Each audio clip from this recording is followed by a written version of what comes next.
بسم اللہ الرحمن الرحیم۔ مہمان کا رزق ایک سچا واقعہ بیان کیا جاتا ہے کہ کسی گاؤں میں ایک صاحب کا اپنی بیوی سے جھگڑا ہو گیا۔ ابھی جھگڑا ختم نہیں ہوا تھا کہ اسی اثناء میں ان کے گھر مہمان آ گیا۔ خاوند نے اسے اپنے بیٹھک میں بٹھا دیا اور بیوی سے کہا کہ فلاں رشتہ دار و مہمان آیا ہے، اس کے لیے کھانا بنا لو۔ وہ غصے میں تھی، کہنے لگی نہ تمہارے لیے کھانا ہے نہ تمہارے مہمان کے لیے۔ وہ بڑا پریشان ہوا کہ لڑائی تو ہماری اپنی ہے، اگر رشتہ دار کو اس بات کا پتہ چل گیا تو خواہ مخواہ خاندان میں بات ہوگی اور خواری الگ سے ہوگی، لہٰذا خاموشی سے آ کر مہمان کے پاس چپ چاپ بیٹھ گیا۔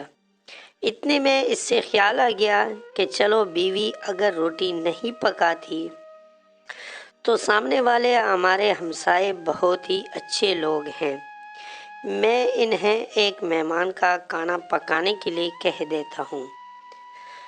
چنانچہ وہ ان کے پاس گیا اور کہنے لگا کہ بیوی کی طبیعت آج کچھ خراب ہے، لہٰذا آپ ہمارے مہمان کے لیے کھانے کا انتظام کر دیں۔ انہوں نے کہا ٹھیک ہے۔ وہ مطمئن ہو کر مہمان کے پاس آ کر بیٹھ گیا کہ مہمان کو کم از کم کھانا تو مل جائے گا، جس سے میری عزت بھی بچ جائے گی۔ تھوڑی دیر کے بعد مہمان نے کہا کہ ذرا ٹھنڈا پانی تو لا دیجیے۔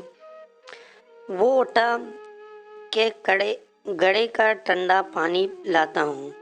اندر گیا تو دیکھا کہ بیوی تو زاروں قطار رو رہی ہے۔ وہ بڑا حیران ہوا اور کہنے لگا کیا بات ہے؟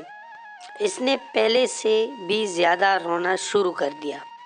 کہنے لگی بس مجھے معاف کر دے۔ اس کے خاوند نے کہا کہ بتاؤ تو صحیح، آخر تمہارے رونے کی وجہ کیا ہے؟ تم ایسے کیوں رو رہی ہو؟ بیوی نے کہا کہ پہلے مجھے معاف کر دے، پھر میں آپ کو اپنی بات سناؤں گی۔ خیر، اس نے کہہ دیا کہ جو لڑائی جھگڑا ہوا ہے میں نے وہ دل سے نکال دیا ہے اور تمہیں معاف کر دیا ہے۔ پھر وہ کہنے لگی کہ جب آپ نے آ کر مہمان کے بارے میں بتایا اور میں نے کہہ دیا کہ نہ تمہارے لیے کچھ پکے گا اور نہ ہی تمہارے مہمان کے لیے کچھ پکے گا تو آپ چلے گئے، مگر میں نے دل میں سوچا کہ لڑائی تو میری اور آپ کی ہے اور یہ مہمان رشتہ دار ہے، ہمیں اس کے سامنے اپنے جھگڑے کی پول نہیں کھولنا چاہیے۔ چنانچہ میں اٹھی کہ کھانا بناتی ہوں۔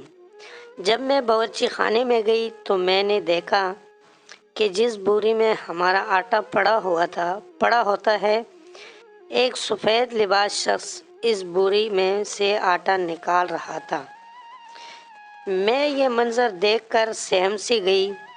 وہ مجھے کہنے لگی کہ اے خاتون پریشان نہ ہو، یہ تمہارے مہمان کا حصہ تھا جو تمہارے آٹے میں شامل تھا، اب چونکہ یہ ہمسائے کے گھر میں پکنا ہے اس لیے وہی آٹا لینے کے لیے میں یہاں آیا ہوں۔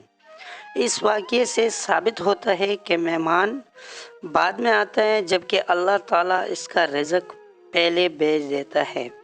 یہ واقعہ کتاب خطبات فقیر سے ماخوذ کیا گیا۔ تیری لکھتی ہوئی کوئی غلطی ہو گئی ہو تو اللہ کا بندہ معافی کا طلبگار ہوں۔